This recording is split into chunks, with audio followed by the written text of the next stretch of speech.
This is really designed to help you get the big picture for pretty much any scenario you're going through in just 3 simple steps.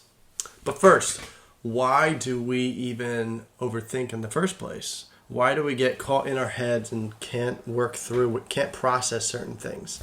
And I love these 2 quotes that really, I feel like, capture this overthinking. People become attached to the burden, sometimes more than the burdens are attached to them. Also, this quote, you may not control all the events that happen to you, but you can decide not to be reduced by them. I love these quotes because it really shows that, you don't have to be defined by being stuck in your head. I know a lot of people say, I have brain fog, or I'm an overthinker. I'm a chronic overthinker, and you don't have to be. If you take a couple simple steps, you can start building that muscle of getting out of your head and living with clarity. But there are some reasons that we overthink things, and it could be from trauma, from past pain or hurt, or embarrassment. It could be from fear, or maybe there's some perfectionism, low self-esteem. There's honestly quite a lot of reasons that one might overthink something. But a lot of times when we're overthinking something, it's because we don't have the big picture and we're not able to see it. And so our mind fills in those gaps, and it fills it in based on our emotions, based on our past things that have happened to us.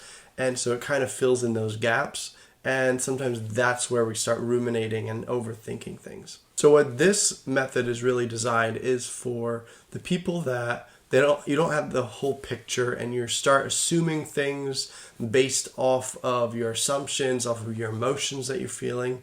And this is really simple. It's just 3 simple steps.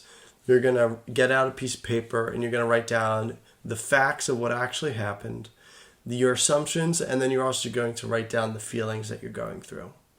So perhaps you're doubting yourself and you're not sure if you should take that next step for your dream, and you're like, well, what if I fail? There could be lots of ways that could look. Or perhaps you had an issue with somebody else and you're just not sure if they're angry at you or if they're upset or disappointed.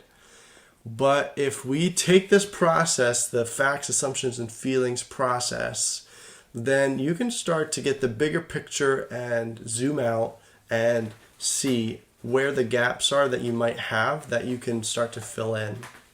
Okay, so now it's time to put it into action. Let's get out a piece of paper and we'll write down facts, assumptions, and you can also put emotions or feelings at the bottom. So in your section for facts, I want you to write down just the things that you know for a fact happened. So there are a couple things that you might have assumed happened, but only reserve this space for things that you know happened. You know certain words were said, and you know how you meant it, and you saw their reactions, perhaps their facial expressions. So write those things down. These are just the things that you know for a fact happened. Next, in the assumptions section, I want you to write down all the things that you think happened, all the things that you assume the other person is feeling and assume that will happen if you move forward. After you finish writing down your facts and assumptions, I want you to take some time to acknowledge how you're feeling right now. So in that section where we have emotions, I want you to start writing down, how are you feeling? What are some emotions that you're feeling? Are you feeling frustrated? Are you feeling anxious? Are you feeling depressed or angry even? All these emotions we need to be able to get out on the paper and get out of our head and acknowledge for us to move forward. At this point, I want you to sit back and look at the big picture. Look at the facts, look at your assumptions and your feelings. My assumption, based off of the situations I've used this for, is that my fact section is so much smaller than the assumptions, because my mind is just filling in all those blanks with the way that I think maybe the person's reacting, or how I think somebody's going to take something. And just know that the assumptions you're having could be based off of the emotions you're going through, and those emotions could be tied back to past hurt or trauma.